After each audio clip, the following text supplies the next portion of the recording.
Əziz izləyicilər, salam, hər vaxtınız xeyir olsun. Biz hal-hazırda Xətai rayon ərazisindəyik.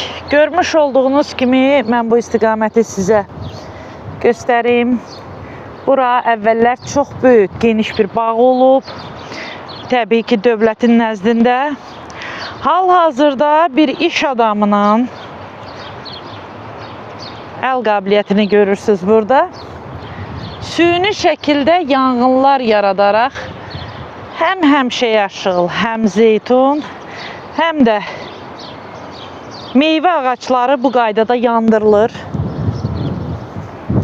Və bu böyük bağ, bax, bu qaydada məhv edilir. Bu barədə bizə ərazinin sakinləri məlumat veriblər və bildirirlər ki, burada süni yanğınlar təşkil olunur və ərazi görmüş olduğunuz kimi yandırılır. Dəfələrlə sakinlər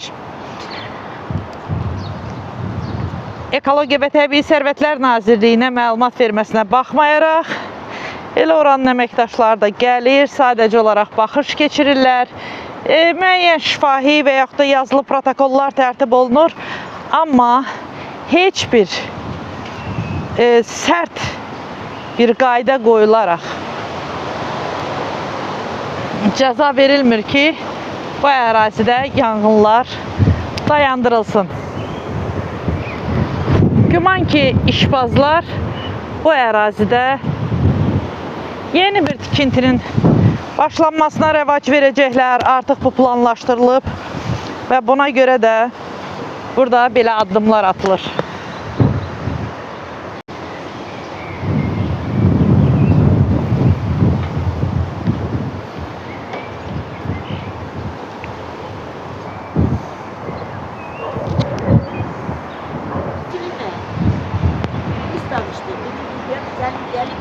Ayarlarım işlerdi. O çolak ayarlarından gelecek sanıp olacağım. Sonra gelecek, yani çürmeye koysunlar. Üç tane girdik. Bak Sayet Özeyil. Aşağıda bravo teşkilere. Allah'ın kızdı, Leyla. Duydular. Allah bunlara da beşerik veriyor. Mehriban. Ne kadar etrafta görüyoruz. Bizim cavanlar etalsızdı, terbiyesizdi. Hele giden anlardan kalbinden kahveli yeriyle. 91'de bak bir şey yok işte. Polis geldi, niye geldi polis buraya? Sizin pavyonda nedir yazın? Yaz adamın da adını yazın. Karın astı geleceğim, onsuz da olur. Yaşamaya az kalır. Böyle olar mı? Sizin yüzdeşe, evvel bu Şeknaçar gibi Bəhləni göndərdi, otları buraya gəsildi otları. Bakıda ağac yoxdur, otlar da yoxdur. Müalicəyə çıxdı. Rayondan gələnlər bilirlər bu nə bilirlər.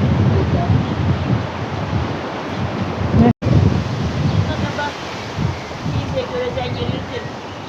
300 lira bir yapmışdı Bakıda. Zəngdir. Siz növbədə 15-cisiniz. Siz indi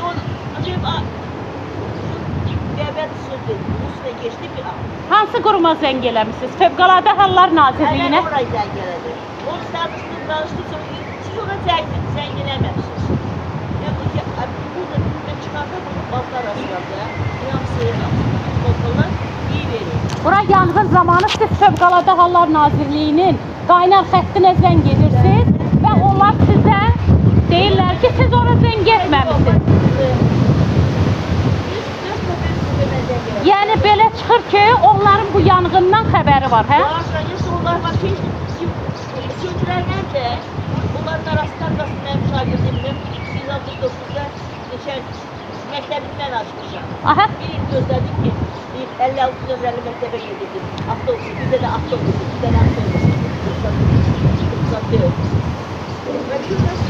dəhşət dedi, Bakı, ağlamak lazımdır Bekir'de, Bakı'nın derdini. Yani, az kalır, yerinde etkisiler.